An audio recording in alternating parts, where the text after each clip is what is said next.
20 November रोजी विधानसभा मूर्तिजापूर विधानसभा मतदारसंघाकरिता या ठिकाणी निवडणूक संपन्न झाली। तर या ठिकाणी 15 उमेदवारांचे भवितव्य सीलबंद करण्यात आलेले आहेत। उद्या शनिवार दिनांक 23 नोव्हेंबर रोजी मतमोजणी प्रक्रिया संपन्न होणार आहे।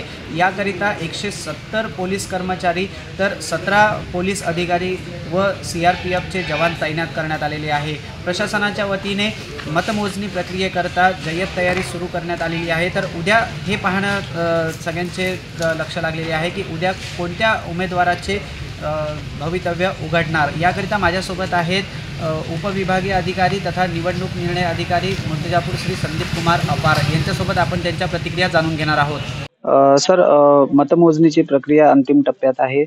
मोठ्या प्रमाणात प्रशासनाच्या वतीने जय्यत तयारी सुरू आहे, काय सांगाल?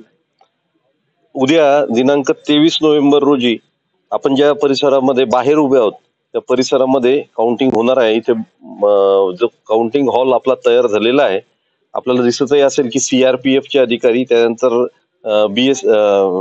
SRPFचे अधिकारी, त्याचबरोबर स्टेट पोलीसचे अधिकारी आणि सर्व त्यांचा स्टाफ इथं हजर झालेला आहे।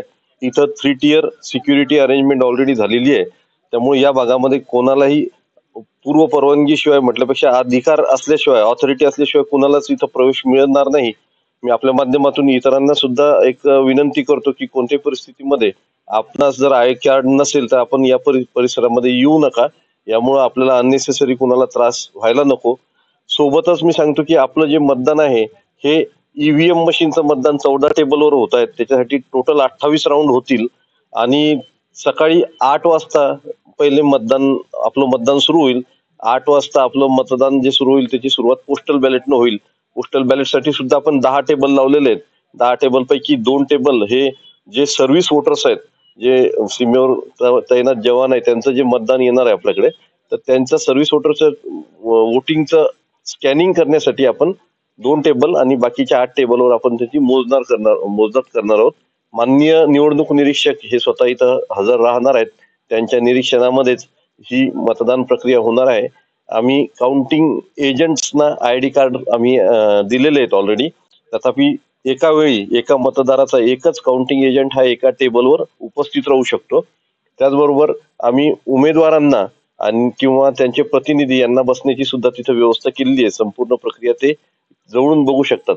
अशा प्रकारे सर्व ही तयारी झालेली आहे। आता थोड्या वेळानंतर जी निवडणूक यंत्रणा आहे त्यांचं प्रशिक्षण पण आता इथं होणार आहे आणि अशी अपेक्षा करतो की उद्या संध्याकाळी 6 वाजेपर्यंत हा पूर्ण जी प्रक्रिया आहे ती व्यवस्थितरित्या आमची संपेल।